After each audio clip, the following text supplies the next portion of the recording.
I'm going to let you in on a little secret, is that you haven't missed it. Not even close. The women who are going to feel the most confident this summer are not the ones who start in January. They are the women who decide right now that the new month ahead, the month of June, is going to be the beginning. And you haven't missed out. You're not too late. It's not the end. And that's exactly what we're going to get into today, ladies. Welcome back to another episode of Fit and Unfiltered. I am Nicola Graham. If you're new here, I'm so glad that you found this episode, because this is the one for you. There's too much panic, there's too much pressure put on us women to achieve all of the goals by the 1st of July. Come summer, whatever that date falls in your diary as. And it's not helpful. It's making us feel as though we're falling behind. And so today we're going to talk about how to get off the sidelines. You know the way we sit on the sidelines, we observe everybody else, we see the pace at which everybody else is moving and they've got to their goals and they're doing all of the things, and we're going to get off the sidelines and we're going to get back in the driver's seat. I'm going to talk you through how to maximise the month ahead. Before I do, and if you are new here, I will say, I'm trying to slow down the speed at which I talk. But if you are someone who likes to listen to podcasts on speed 1.5, you might struggle with me, because I tried to listen back to a podcast a couple of weeks ago, ladies. I'll listen from time to time because it's important that I do that. I cringe, as I think we all would when we listen back to ourselves, and I'm picking apart some of the things that I say on repeat. But the one thing I notice, I'm like, oh my gosh, Nick, slow down. I've always spoken 10 to the dozen, always have spoken 10 to the dozen. And when I am talking on this subject today, I am so enthused. I am so passionate about how we can make the most of this new month, how we can go into the summer feeling our best, feeling confident, and making the most out of everything that the summer has got waiting for us. Before I do, I will start with my unfiltered, and this is just a little anecdote from the week. There's been so much this week, ladies. There has been so much. I'm recording this just as the heat wave is about to kick in the UK. But by the time that this is live, if the weather forecast is right, then we should be in the middle of a really, really beautiful week in the UK. But there's lots going on this week. One anecdote, one share, and I need to know if I'm on my own with this. But you know, we talk about managing stress levels and all of these external stresses and the bad boss and the sleepless nights and the hormones and anything and everything that we can think of. And I tell you what really stressed me out this week. This is a bit of a nuanced one, but oh my gosh, it's watching your kids swim when they're learning to swim and they've got to take their armbands off for the first time and do a width of the pool. No armbands. Struggling, kicking, looking like they're trying to get that last breath. So this is where we're at with Isadora. She does swimming lessons and she's at that stage now where it's time to take the armbands off, and shows what you're made of. Swimming teacher's like full of confidence. No, you can do it, and she can. She's done 2 widths at her lesson this week. 2 widths of the pool with no armbands. And she's brilliant. But I am on the side of the pool. So I'm up. I was sit crouched. There's a bench, but I always sit on the floor. I don't know why. I always sit on the floor. I like to have the ability to just be able to jump up and move. And I'm like sat up on like the balls of my feet. I don't know why I sit in the balls of my feet, like I'm ready to jump in the pool and save her. Like she's literally with the instructor.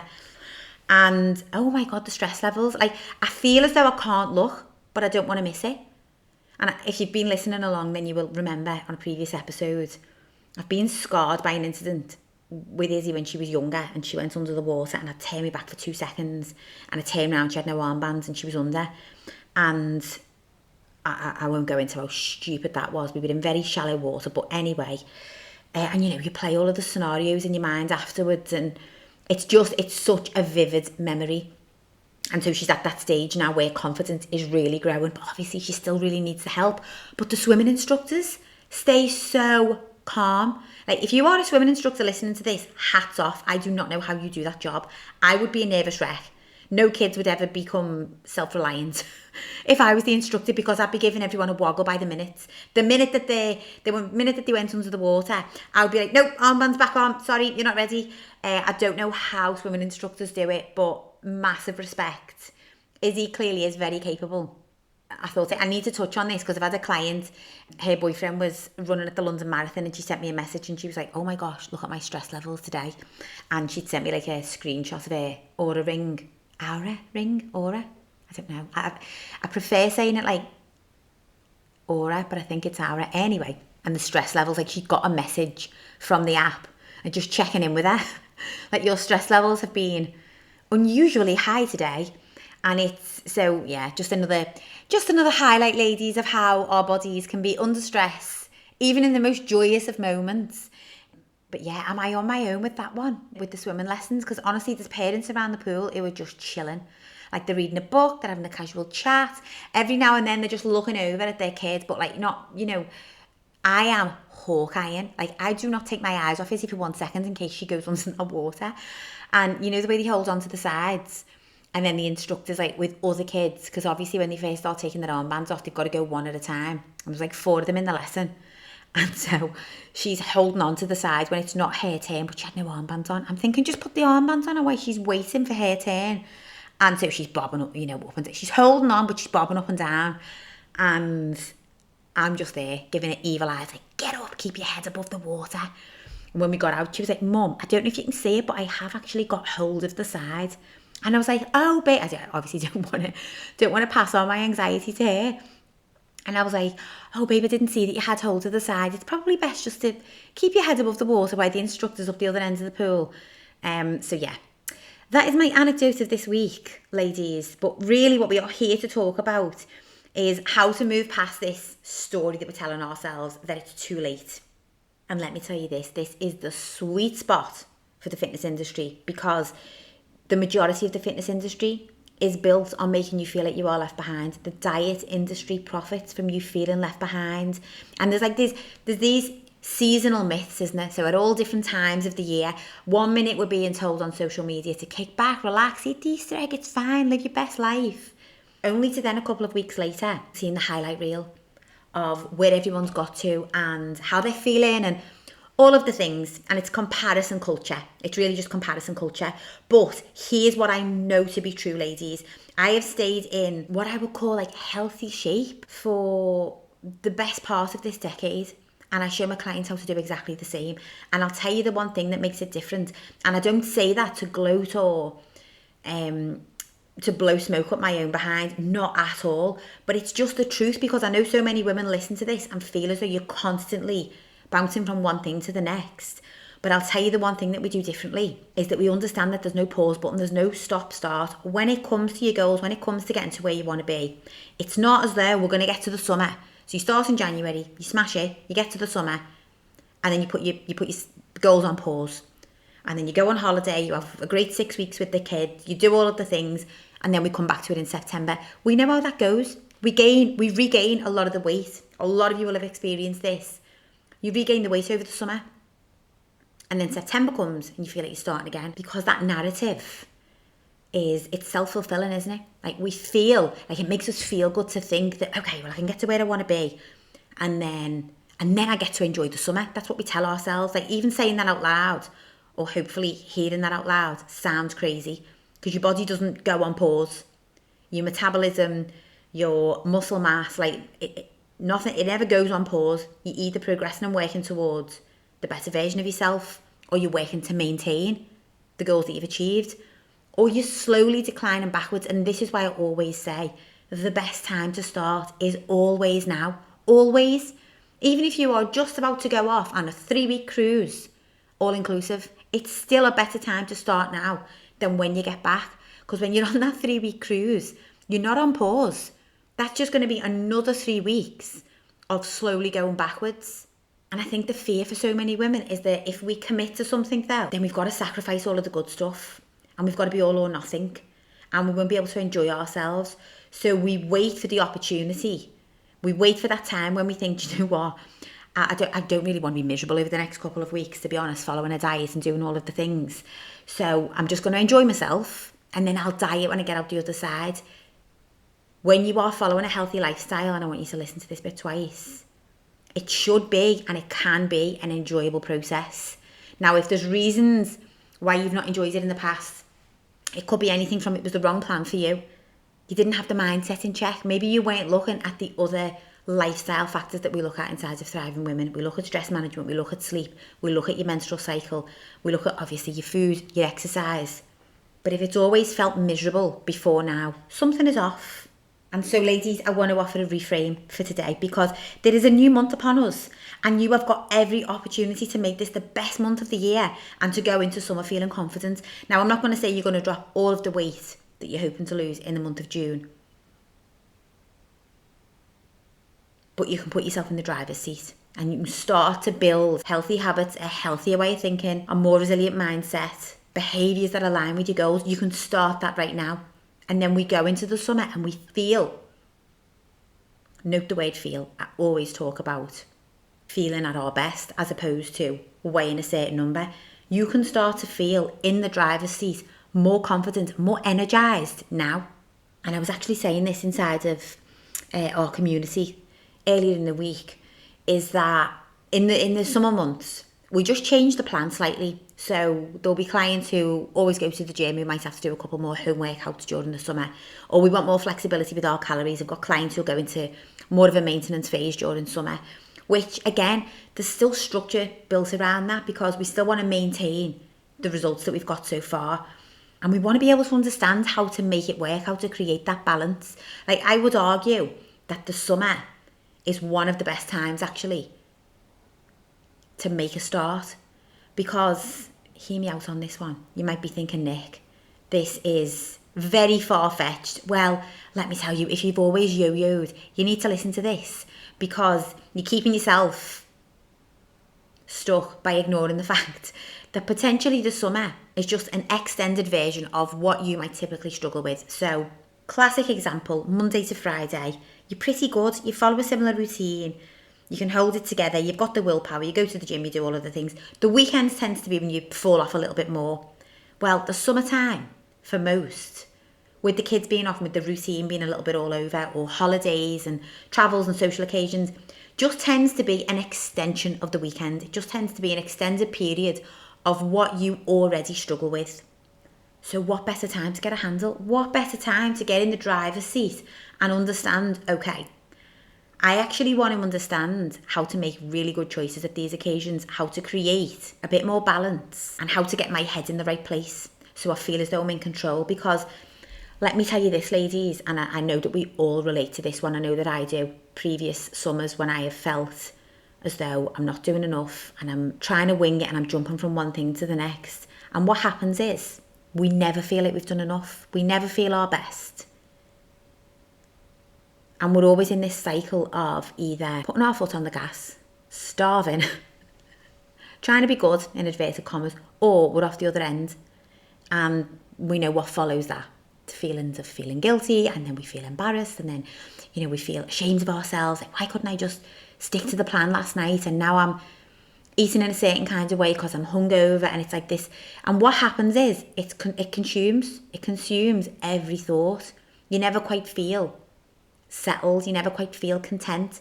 You're thinking about food, whether you're being good because you're hungry or whether you've overindulged and you're feeling guilty, but you never quite feel at peace. That is the most underrated part of living a healthy lifestyle, is that you're not always thinking about food. You're really not. You don't feel guilty when you allow yourself a bit of indulgence, and you're never at the point where you feel absolutely starved because you're on silly low calories. Like, it becomes a lifestyle we plug into the way that you live. And so I would argue that honestly, if you struggle with the more sociable days or the days where the routine tends to be off, then the summer is just going to be an extended period of that. And so it's a great opportunity to get in the driver's seat. And I promise you this, if you can nail the summer, if you can nail the month of June, okay, let's propel into the summer. Well, then when all of the other occasions come around, it's the same game plan. It's the same way of thinking. And it is exactly that. It's a way of thinking, it's a mindset. But okay, let's talk about what actually works, because I'm not here to give you a motivational speech and then leave you with absolutely nothing. We want to make this simple and achievable, because the fitness industry is going to lead you to believe that you need a juice detox or the latest 4-week, 28-day plan or whatever it is. You don't need any of that. You don't need any of that to just make you feel even worse out the other side. We need once and for all to get really, really clear on what moves the needle. Now, particularly for the month of June, when, if you've got kiddos, the kids are still in school. Guys, my weekends in June are off. the scale. Like, I have never had so many social occasions lumped into 1 month. The outfit stress is a whole other ball game. But anyway, I'm going to document on Instagram how I will absolutely manage to keep a balance, keep myself feeling good, keep getting myself into the gym, keep eating well, avoid crashing and burning. Hopefully that's the plan in the month of June. So feel free to follow along. But the point that I want to make is, if it's doable on the busiest month of all, then it's doable anytime. And you've got to understand that the result that you are really after, the transformation, it's a byproduct of consistency. It's not what you can stick to for 6 weeks sporadically throughout the year. It's what you can do consistently. So small, consistent effort over time starts to mount up. And yes, you've seen me, if you've followed along or you follow on Instagram, you'll see me, women will come to me and they'll start on the 1st of December and they feel fantastic by the time they go into Christmas.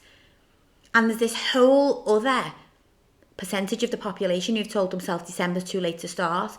But then there's always that small handful who's like, do you know what? If I can just understand how to make better decisions at all of these social occasions that I've got, then I'm already one step ahead, because that's normally where I start to gain weight. So if I can put the brakes on that and actually start helping myself in this situation, I'm going to get ahead. And then, when January comes, they're already on the ground running, and it's going to be the same with you in June. You're going to go into the summer, you're going to be on the ground running, you're going to get out the other end of the summer, and you're not going to feel as though you've gone backwards. You're just going to carry on. And you're going to set yourself up to end this year strong, which I'm sure is what you said to yourself in January. And so whether you have been putting in the solid effort from January until now, or whether you are just starting, let's make June a great month. Ladies, top 3 tips to take into the month of June: lift weights. Please, if you do anything, get consistent with lifting weights. You can do it at home, you can do it in the gym. You can have 20 minutes, you can have 40 minutes. Of course, if you can allow 40 minutes, excellent. 3 times 40-minute sessions a week is the sweet spot. If you can get in 4, then that's obviously going to tip the scales even further in your favour. However, I've got to say, I've got a few clients have come in most recently, and I've recommended that they stay at 3 sessions, because we're trying to manage all of the other variables and we want them to recover well, and we want them to be able to manage nutrition. And so honestly, I genuinely mean that. If you can get 3 sessions of 40 minutes, you will start to see results. But I want you to lift weights, and it will feel counterintuitive. If we've had that little bit of an indulgent weekend, then we tell ourselves, oh, do you know what? I'm just going to go in and do some cardio. I just want to burn some calories, get rid of the bloat from last night. And then I'll definitely start weights this week. But for every session that you do that, you're setting yourself back. There's no harm in adding a bit of cardio to your weight session. I love a bit of cardio. You might know this. I love getting on the row machine. I love the ski. I love to do intervals on the treadmill. But I will not do that before I do weight training. Weight training is king, especially if you're in your 40s. Because let me tell you, you see the overindulgence. The best way to put that to use, it's not to burn it on the treadmill. Put those calories into weight training. This is going to change your body composition, it's going to boost your energy, and it's going to have you feeling strong. It'll change the way you hold yourself, it'll change the way you look and feel in your clothes through the summer. And long term, it allows for more flexibility with calories. Ultimately, the goal, and I say this to my clients all of the time, the goal should always be to eat as much as we can while still progressing. Like, that's the goal. We know that we want to progress, but we want to eat as much as we can while still progressing. Number 2, you are going to eat and fuel like the woman who has standards, because, ladies, we're not the human bin. And do you know what? I say that so respectfully, but how many of us struggle? I was chatting with a client the other day, and I was like, I know where the struggles are, because I also struggle with this. We eat the rest of our kids' tea, and we pick at their snacks, and we're finishing their leftovers, and we're allowing ourselves little bites and little bits here and there. And obviously it's not because we feel that we are the human being, but we would never allow ourselves the full pizza, maybe. So you have the last slice of your kids' pizza, because then it makes you feel like you're still being able to have a little bit of something. And then we have the bite of the chocolate, but we don't have the whole thing. And then we have a couple of chips, but we don't have the full plate of chips. And before you know it, there's very little point in even setting yourself goals, because with all of these little extras that you're adding on, and all of these little bits and bobs and leftovers, you're making up the deficit in just snacking and picking. So we're going to put some standards into place. We're going to think about the food that directly influences hormone regulation, energy. You know, I seen a post on Instagram the other day, and it was a woman, oh my gosh, comparing an avocado. Was it an avocado? No, she was comparing a Snicker bar to an apple with peanut butter, okay? And she was saying, you might as well, if you're going to eat apple slices with nut butter, you might as well just eat a Snickers. And I'm thinking, how ridiculous is that? Like, first of all, an apple is packed full of antioxidants and nutrition. So your body is going to get so much more from an apple. Paired with a good quality nut butter, yes, we know nut butter is high in calories, but those two combined can pack a real good punch of energy and nutrition. A Snicker is just going to give you the sugar rush. Like, you're not going to get much nutritional value from that. And so 90 minutes later, guess what's going to happen? You're still going to feel energized from your apple and your nut butter. But that Snicker, that will drain your energy. So when I talk about thinking about the food that's going to positively boost your energy, we've got to think about it.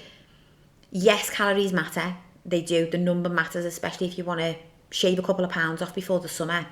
But the quality matters, because the quality is what stops you from overeating longer term. So we can eat all of these junk, low-calorie products, but by the end of the night, we're still starving because we don't get any nutritional value. They're not satiating. Our body doesn't get much from it. Versus, you eat well. You eat the foods that stabilise your blood sugar, that provide your body with energy, that provide you with whole food nutrition. And before you know it, you feel fueled, you feel ready to go, you feel ready to perform, you recover much better. Food noise, as it's known, becomes a lot quieter because you're not thinking about every mouthful, because we've just brought some standards into play. And then the third one, I've got to say, we go into the month of June, I want you to think about lifting weights, fuel them with standards, and then I want you to protect your sleep. And I know that you've heard this. I know you have heard me talking about this so much, but late night scrolling, ladies, it is doing more than just stealing half an hour of sleep. It is stealing your potential for the whole next day. And the vicious circle with sleep is that we can get ourselves into debt, so you can accrue a debt. So if you stay up half an hour later having a scroll 5 nights on the run, well, guess what? That's 2.5 hours sleep that you are now in debt. And the more in debt that you get with your sleep, the harder it is for cortisol to regulate, for our hunger hormones to regulate, all of the good stuff that we're striving for. And we want to be able to rely on the willpower, and we want to have the energy to train, and we want to be able to recover well. And why are we feeling so bloated? And why do I keep craving sugar at 3 p.m? If you're not sleeping well, I want you to start there first. So bringing in some boundaries and just thinking about protecting your sleep. Just go on a mission for the next couple of weeks and see how you feel. And even if that seems like too big a time frame, just commit to the next 5 nights. Just prioritise it for the next 5 nights. Aim to prioritise 8 hours, whatever that looks like for you. 7 to 8 hours. So if you know you're getting up at 6 a.m, then realistically, you want to be in bed lights out by 10:30 latest. So you've got sort of like 7.5 hour window. No, that's 8.5 hours. 7.5. Okay, it's 7.5. Why is my maths so awful? Either way, whatever it looks like for you, we're going to protect our sleep. And if you're not willing to do that, you've got to consider how much do you want the goal, because it's not a luxury. It's just that whenever we're in the driver's seat, and this is why accountability is so important, because again, if you're listening to this, this is nothing new. You've heard me talk about this before, but being able to actually implement all of these things is totally different, isn't it, to knowing what to do. How many of us have said, I know what to do, I just can't do it. That's because there's no accountability behind it. We can technically let ourselves off the hook. We can start the day and say we're going to get in bed at 10 tonight, we're going to be lights out at 10:30.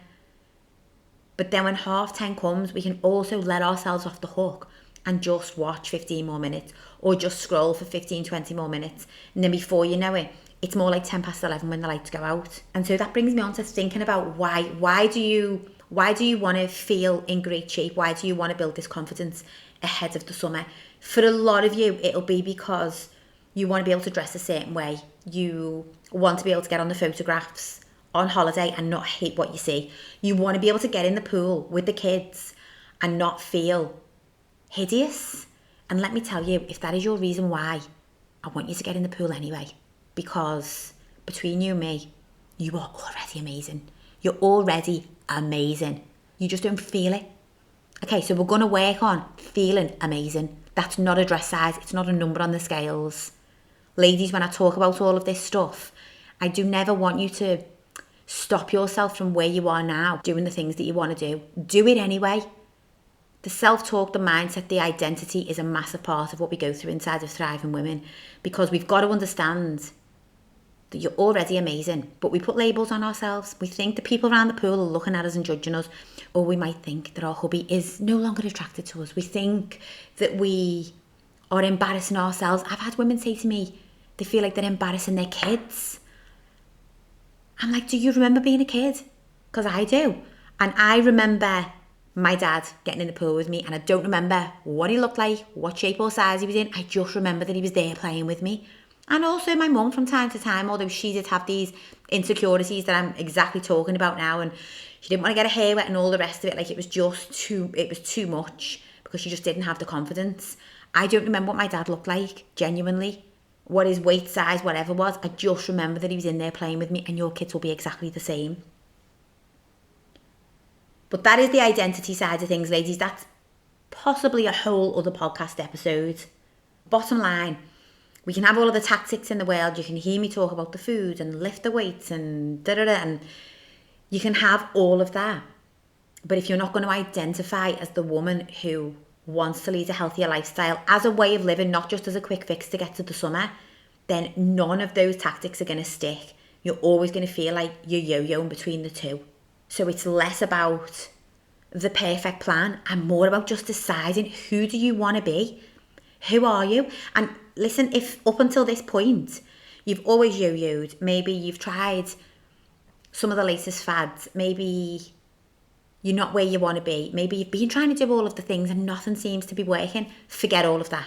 Draw a line, draw a physical line if you wish, and step over it, and just be willing to say, do you know what? I'm going to leave all of that behind. I am going to decide exactly the woman I want to be stepping forward. I am going to prioritise myself. I am willing to make it a lifestyle. I am willing to build consistency. I am willing to do the mindset work.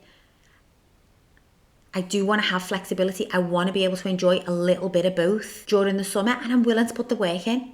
And then we go from there. And maybe you will need some accountability, and you will need some support and some structure. Structure is really important, because structure removes overwhelm. And when you hear me talking about that, what I mean is, without structure and without understanding what a typical day should look like, the majority of women, in my experience, will pile too much on your plate. So you feel that you need to do all of the things, and you really don't. So we need to get clear on what a typical day should look like, so you know what boxes you've got to check, and then you can feel accomplished when they're done. Because if we've got no structure, it's the same with going into the gym. If you go into the gym with no plan, this used to be me, you'd always feel like you should be doing more. So like you'd finish the workout, but then you'd be like, I'm just going to throw a little bit of cardio in the end, or I'm just going to do one more exercise, or I'll just throw on this little superset or whatever it is, because we never quite feel like we've done enough, because there's no real plan. So we're just striving for as hard as possible and as much as possible at all times until we hit a brick wall. We want to remove that overwhelm. Quite simply, we want to switch the narrative from I'm trying to get fit, I'm trying to lose weight, to I am a woman who takes care of myself. No matter what season we're in, no matter whether it's the weekend or if it's Monday morning or if it's Wednesday night, it doesn't matter.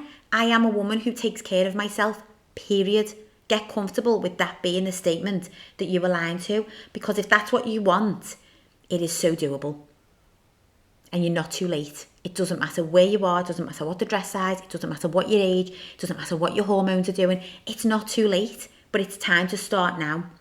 And so ladies, if you are listening to this and it's resonated, and I hope something has landed, and I think some of you will feel a little bit seen and feel like, I needed this reassurance that I'm not, well, no, you're not too late. But it does have to start now. It starts now. If you're listening to this episode in the middle of July, in the middle of August, it doesn't matter. It doesn't matter when you're listening. Just know that as of this moment, this is when it starts.